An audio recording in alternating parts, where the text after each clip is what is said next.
Assalamualaikum dan salam sejahtera kepada Puan Anissa dan rakan-rakan.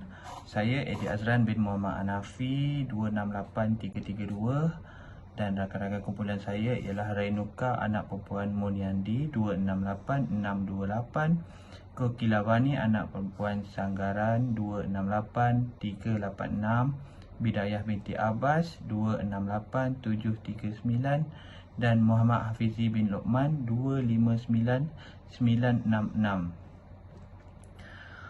Okey, isu integriti di kalangan penjawat awam di Malaysia dan peranan pengurusan strategik organisasi yang dipilih kumpulan kami ialah Polis Diraja Malaysia. Latar belakang organisasi. Objek dan hala tuju PDRN dicemari dengan isu-isu integriti sehingga menjejaskan imej polis serta kepentingan masyarakat.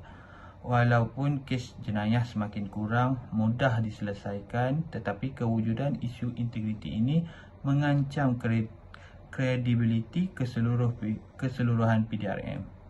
Lebih sukar untuk menyesuaikan latihan, pembangunan kemahiran dan pembangunan kerjaya untuk menyesuaikan dan berbeza profil kecekapan di kalangan kaki tangan. Okey, saya memberi contoh di sini kesalahan rasuah yang kita sering dengar di Malaysia, buah mulut rakyat kita di Malaysia. Walau bagaimanapun pihak atasan telah pun menggariskan tindakan undang-undang, tata tertib termasuk amaran, denda, tangguh pergerakan gaji, lucut hak emolumen, turun gaji, turun pangkat dan buang kerja bagi kesalahan yang dibuat daripada kaki tangan itu sendiri.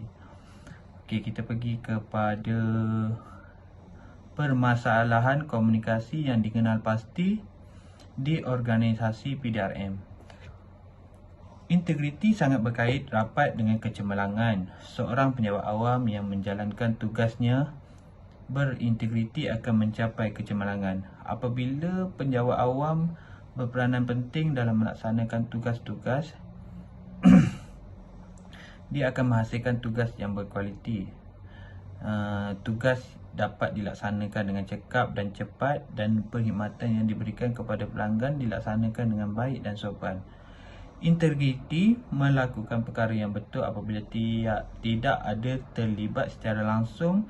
Yang paling menjadi keutamaan adalah komunikasi dua hala antara organisasi atasan dan bawahan. Seperti saya sendiri, saya adalah seorang ketua polis. Kami ada sistem rokol di mana komunikasi dua hala antara pegawai atasan dan anggota bawahan, di mana dalam rokol ni pegawai atasan akan memberi arahan semasa tugas-tugas yang akan dijalankan di dalam rokol. Kita sebagai anggota bawahan juga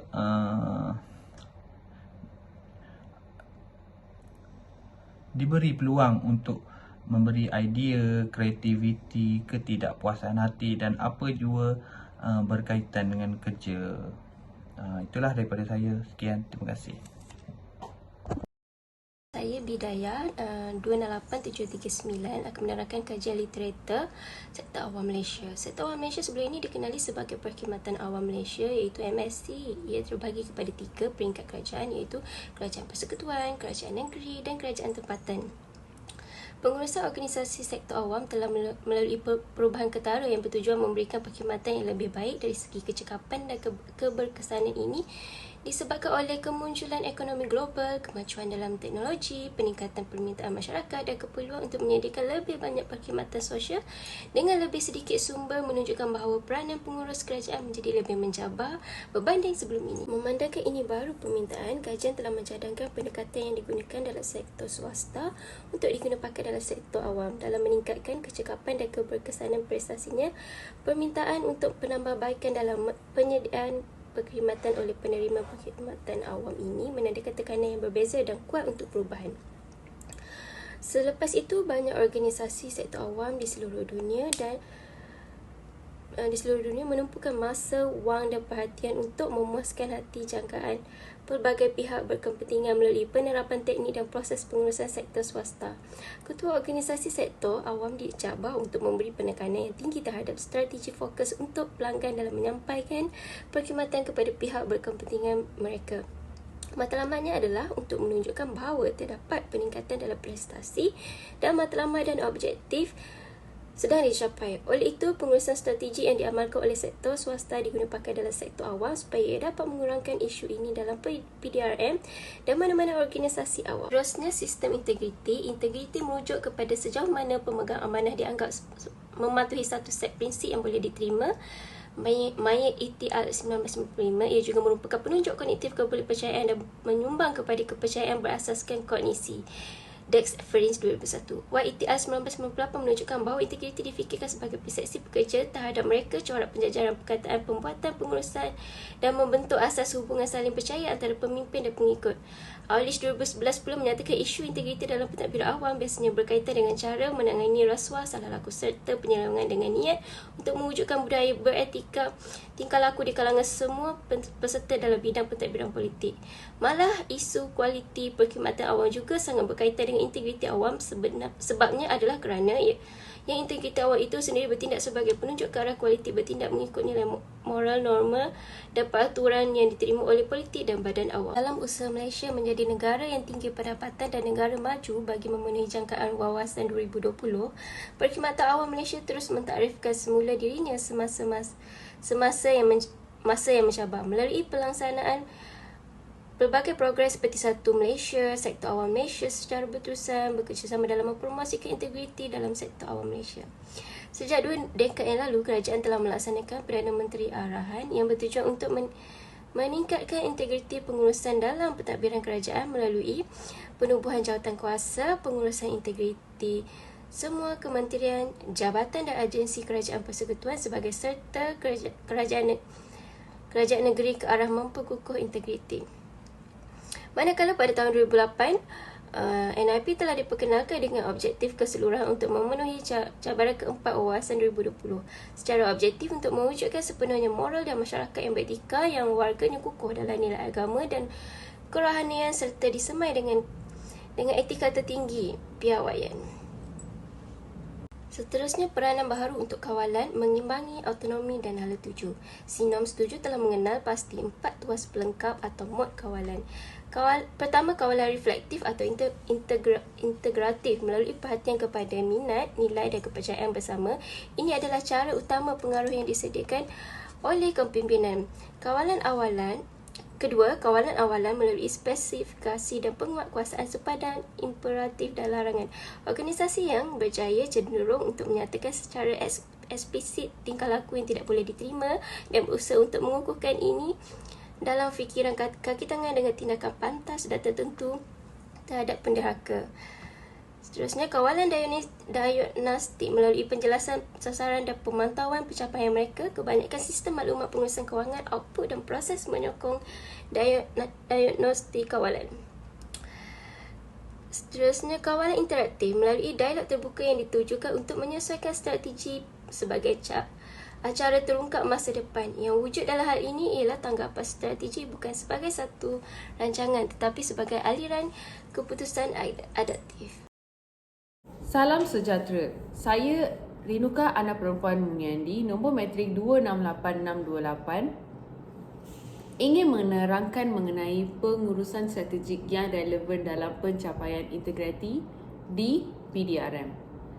Strategi penerangan termasuk karya penting Chandler 1962, Andrews 1971, Ansoff 1965 dan Rummel 1974 yang kemudiannya berkembang menjadi karya Porter 1980 dan 1985. Menurut Herman 2005, fokus pengurusan strategik adalah untuk menerangkan perbezaan prestasi organisasi dan usaha membangunkan teori dan konsep yang terutamanya meneliti persekitaran dan melihat pengurusan untuk membangunkan idea serta metodologi kemajuan yang mengikuti dan cuba meramalkan transformasi amalan pengurusan.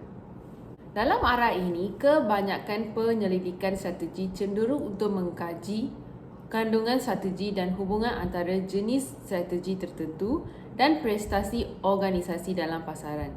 Secara keseluruhannya, proses strategi boleh dihuraikan seperti berikut. Pertama sekali, kenal pasti keadaan semasa.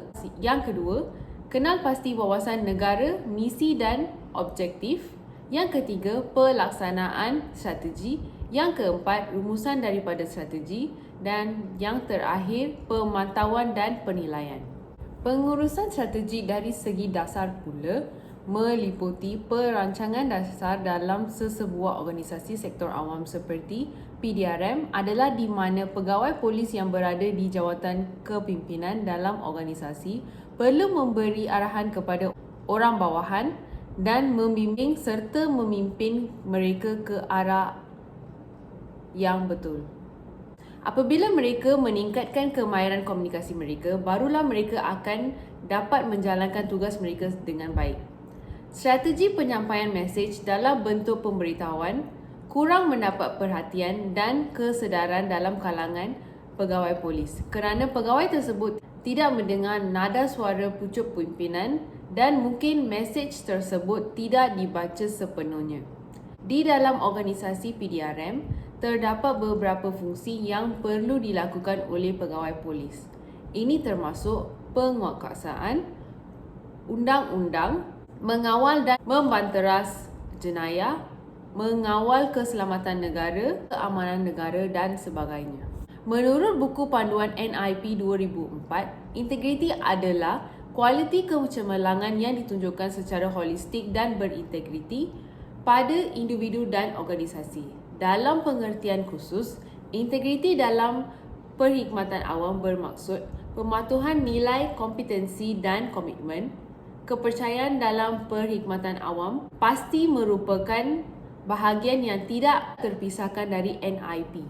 Walaupun ramai menganggap kepercayaan sebagai nilai yang wajar dalam pentadbiran, mereka juga sukar difahami. Bismillahirrahmanirrahim. Assalamualaikum warahmatullahi wabarakatuh. Nama saya Muhammad Hafizi bin Lokman. Nombor matrik 259966. Saya akan memberi penjelasan tentang analisis kajian yang kita telah lakukan terhadap tugasan ini, yang mana kita sedang mengkaji masalah-masalah yang berlaku dalam jabatan-jabatan kerajaan, khususnya di dalam PDRM ini yang berkait dengan tugasan kami. Okey.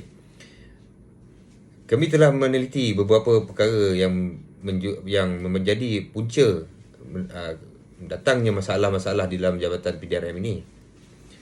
Yang pertama yang kami tentukan adalah kami temui dalam kajian analisis ini ialah masalah komunikasi, yang mana berlakunya lack of communication di antara anggota-anggota dan pegawai-pegawai sama ada di peringkat bawahan atau peringkat atasan, di mana apabila kurangnya komunikasi yang berlaku di dalam jabatan, tak kira di dalam tugas ataupun riadah atau sebagainya, kurangnya perkongsian idea dan percambahan perkongsian pengalaman di antara staf dan pegawai-pegawai. Yang mana perkara ini juga amat penting kerana ia sangat membina suasana harmoni di dalam jabatan itu sendiri. Okey, seterusnya, masalah yang berlaku pada staf atau anggota itu sendiri di dalam jabatan. Okey, yang mana mereka ini, di mana segelintir mereka ini gagal menunjukkan sikap-sikap yang baik, yang murni di dalam jabatan. Apabila tidak menunjukkan sikap yang baik dan murni dalam jabatan, maka ia akan mewujudkan suasana yang kurang harmoni lah. Okey, seterusnya, persekitaran kerja. Persekitaran yang tidak harmoni seperti tadi, dan berlaku pelanggaran tata cara salah laku di dalam jabatan itu sendiri yang tidak boleh dikawal dan tidak mampu dikawal, dan ini akan mengakibatkan masalah kepada jabatan itu sendiri, mana perkara ini perlu diambil dititik beratkan kerana ianya melibatkan check and balance di dalam jabatan itu sendiri apabila berlakunya salah laku ini. Jadi antara puncanya ialah berlakunya salah laku di dalam jabatan. Okey, seterusnya adalah kepimpinan, leadership. Leadership yang lemah. Okey, jadi di mana setiap pemimpin itu perlu ada kepimpinan yang baik, di mana dia akan memberi sokongan, memimpin dan dorongan kepada staf-staf, anak bawahan ataupun environment atau masyarakat di dalam jabatan itu sendiri. Di mana apabila berlaku kepimpinan yang lemah di dalam jabatan, ianya akan mengakibatkan pelanggaran arahan, ketidakpatuhan, itu semua akan menyumbang kepada masalah di dalam jabatan. Saya bagi contoh, apabila seorang pemimpin gagal untuk mengeluarkan arahan-arahan, gagal untuk mengeluarkan arahan dengan tegas, jadi mungkin akan mengakibatkan satu ketidakpatuhan yang akan berlaku di dalam organisasi, yang mana akan berlakulah pelanggaran-pelanggaran di mana setiap arahan-arahan yang diberi tidak dipantau dan ditegaskan. Jadi apabila kita mengeluarkan, sebagai contoh, apabila kita mengeluarkan arahan, haruslah dipantau arahan-arahan tersebut. Adakah perkara itu telah disempurnakan? Adakah perkara itu berjalan dengan baik dan lancar? Berjalan dengan sistematik? Perkara-perkara itu perlu dititik beratkan supaya ianya tidak memberi kesan dan masalah kepada jabatan itu sendiri secara amnya. Dan perkara ini amat penting kerana jika perkara-perkara ini kita jaga dan kita pastikan ianya terpelihara, jabatan itu sendiri akan mendapat faedahnya. Dan perkara ini juga jika diteliti dan dijaga, dia akan memberi satu proses jangka masa panjang yang baik kepada jabatan itu sendiri. Okey, itu saja. Terima kasih.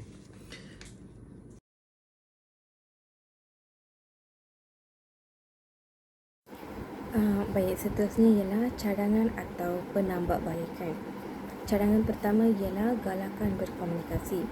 Berdasarkan isu pertama iaitu anggota tidak terbuka dalam berkomunikasi, setiap orang yang menjawat jawatan sebagai pemimpin perlu menggalakkan anggota mempunyai kualiti seperti komunikasi, motivasi, delegasi, positif, sikap boleh dipercayai, kreativiti dan lain-lain. Keupayaan yang paling penting ialah komunikasi. Ini kerana setiap anggota perlu berkomunikasi bersama ketua supaya segala tugasan yang diberikan dapat dilakukan tanpa menghadapi sebarang masalah.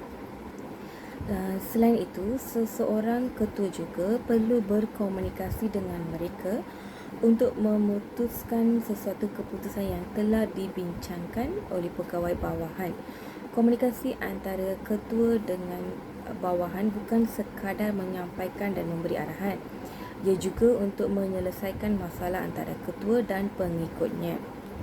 Baik, cadangan seterusnya ialah tunjukkan sikap yang baik. Berdasarkan isu, seorang ketua gagal memotivasikan ahli pasukannya dengan tidak memotivasikan mereka. Di samping itu, ketua pasukan penyeliaan tidak memantau dengan betul tugas ahli pasukan mereka. Jadi, bagi mengelak masalah itu terus berlaku dan menyusahkan jabatan, pengurus perlu menunjukkan tingkah laku dan sikap yang baik kepada kaki tangan bawahan. Dengan tingkah laku sebegitu, ia dapat memotivasikan anggota untuk melakukan kerja kerana mereka berasa selesa dan yakin untuk melakukannya apabila ketua mereka menunjukkan sikap yang baik. Selain itu, sebagai seorang ketua jabatan, ketua juga harus sentiasa berterima kasih kepada orang bawahan atas kerja keras yang mereka lakukan kerana ia akan dapat membina pasukan yang kuat berasaskan kepercayaan atas penghargaan yang diberikan kepada mereka. Bukan itu sahaja, mereka juga akan lebih bersemangat untuk datang kerja dan menjalankan tugas yang diberikan apabila dihargai. Seseorang pemimpin tidak seharusnya mempunyai sifat negatif untuk diterapkan dalam kumpulan atau organisasi. Baik, cadangan seterusnya ialah wujudkan dasar baharu untuk membaiki budaya toksik atau persekitaran kerja. Ketua adalah orang yang bertanggungjawab dalam mewujudkan persekitaran kerja yang sesuai untuk pengikut mereka. Budaya organisasi yang hebat menerangkan pendekatan ideal untuk menjalankan diri di dalam sesebuah organisasi. Budaya ini terdiri daripada nilai dan kepercayaan bersama yang dibangunkan oleh pemimpin dan kemudiannya disampaikan dan diperkukuh melalui pelbagai teknik, akhirnya memberi kesan kepada persepsi, tindakan dan pemahaman anggota. Dalam membangunkan dasar baharu ini, Jabatan PDRM boleh melaksanakan beberapa strategi dalam membina budaya atau persekitaran kerja. Berdasarkan situasi Jabatan Pengurusan PDRM, pihak pengurusan telah memberikan anggota bawahannya budaya organisasi yang ketat. Keadaan ini membantukan perkembangan hubungan antara pekerja dan pengurusan organisasi. Penambahbaikan seterusnya ialah wujudkan budaya maklum balas dari bawah ke atas. Maklum balas anggota kepada pengurusan adalah sama berharganya dengan maklum balas atas ke bawah. Komunikasi pengurusan yang berkesan memerlukan keupayaan untuk mendengar, bersimpati, membimbing dan bertindak balas dengan baik. Galakan anggota untuk memberikan maklum balas dengan lebih kerap membantu mengurangkan beberapa ketegangan dan kesedihan berbanding pendekatan atas bawah tradisional. Bukan itu sahaja, seorang pemimpin harus memberikan perhatian yang sewajarnya kepada anggota seperti mengadakan sesi perkongsian maklum balas. Ini membantu anggota polis dalam meningkatkan kemahiran mereka dan meningkatkan pemahaman mereka tentang cara merealisasikan visi dan misi sesebuah jabatan. Kerajaan mencapai matlamat membawa kepada pembetulan kepada strategi atau kawalan pengurusan adalah bernilai dalam mengenal pasti dan membariskan perkhidmatan awam di belakang beberapa yang terlalu melengkung keutamaan operasi. Walau bagaimanapun masih dinyatakan sebagai matlamat operasi peringkat tinggi, setakat ini tidak disekong oleh sebarang keperluan untuk mengenal pasti penunjuk keberkesanan atau untuk menilai keberkesanan nilai. Sektor awam perlu menghadapi pelbagai cabaran dan perlu bertindak balas terhadap banyak cabaran baru, keperluan dan permintaan persekitaran dalaman dan luarnya. Disebabkan cabaran ini dan tekanan, sektor awam adalah objek pembaharuan yang terbesar. Kesimpulannya, organisasi PDRM adalah pilihan terbaik jika kita tidak ingin membincangkan perkara yang sebenarnya berlaku dalam jabatan pengurusan yang dimaksudkan seperti masalah dengan anggota dan berkaitan dengan pengurusan. Integriti menyiratkan kualiti unggul yang wujud secara keseluruhan dan kukuh pada individual dan organisasi. Manakala kerja budaya merujuk kepada nilai, kepercayaan, sikap kepercayaan dan sikap pekerja terhadap mereka bekerja. Dalam konteks integriti, ia tidak hanya tertumpu pada masalah rasuah atau lain-lain faktor, tetapi ia juga melibatkan budaya kerja yang menuntut amalan komunikasi yang bagus, juga memberikan perkhidmatan terbaik. Integriti berhubung dengan ketua jabatan, rakan sekerja, komuniti, kaki tangan sokongan. Oleh itu, memandangkan sektor awam Malaysia menggalakkan sistem integriti dengan baik di sektor kerajaan, ini akan menanam kepercayaan kepada orang ramai untuk cara kerajaan yang lebih baik dalam menguruskan dana awam dan urusan. Sekian, terima kasih.